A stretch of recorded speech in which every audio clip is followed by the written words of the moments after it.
सुनने में ये आ रहा है कि नमीबिया के अगेंस्ट बाबर को भी बिठाया जाएगा, शाहीन को भी बिठाया जाएगा और सीनियर्स प्लेयर्स भी हैं। ये अभी कंफर्मेशन नहीं हुई, लेकिन सुनने में ये आ रहा है। आपको पता है ना, पाकिस्तान में ये सब कुछ होता है। जब भी हमेशा हम वर्ल्ड कप से बाहर होते हैं या हम इंडिया से हारते हैं, हमारे क्रिकेटर्स मीडिया पे बैठे हुए इतना प्रेशर डालते, इतना प्रेशर, ठीक है, क्योंकि उनको सबसे पहले प्रॉब्लम होती है कि बाबर टीम के अंदर क्यों है। ये सारा पैनिकपन सिर्फ बाबर की वजह से मचाया जाता है। मैं मानता हूँ शाहीन की परफॉर्मेंस नहीं है, उसको रेस्ट करवाना चाहिए, लेकिन हर इवेंट में जब भी इंडिया से ये हमारी टीम बाहर होती, बाबर बाबर बाबर बाबर का राग पाठ लगाया हुआ होता है कि ये क्यों है टीम में, ये क्यों है जो है वो टीम में।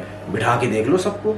नमीबिया के अगेंस्ट मैच है, जीत तो जाना ही है। वैसे भी हमने जितने भी डगआउट में बैठे हुए हैं लड़के, जो यंग लड़के, आप खिला लो, लेकिन ये दिमाग में रखो कि अगर सीनियर्स को रेस्ट करवाया तो फिर अगर दिल जिगरा है तो फिर पूरा टूर्नामेंट इनको बिठाओ। चाहे आपकी टीम सेमीफाइनल में पहुंच जाए, चाहे आपकी टीम फाइनल में पहुंच जाए, चाहे सुपर 8 ओवर के मैचेस खेले, तो फिर दिल जिगरा रखो। फिर इनको एक मैच भी मत खिलाना।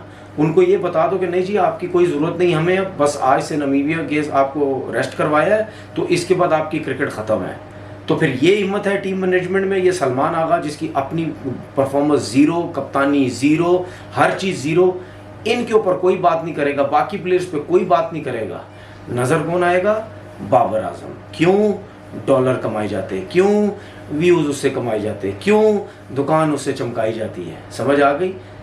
तो बात सीधी सीधी ये है, अगर सच्चे बनते हो ना तो सच बात करो कि जब बाबर और रिजवान पाकिस्तान टीम में एज ए ओपनर खेलते थे T20, उनके होते हुए टीम इतनी ज़बरदस्त चल रही थी और परफॉर्मेंस ज़बरदस्त थी।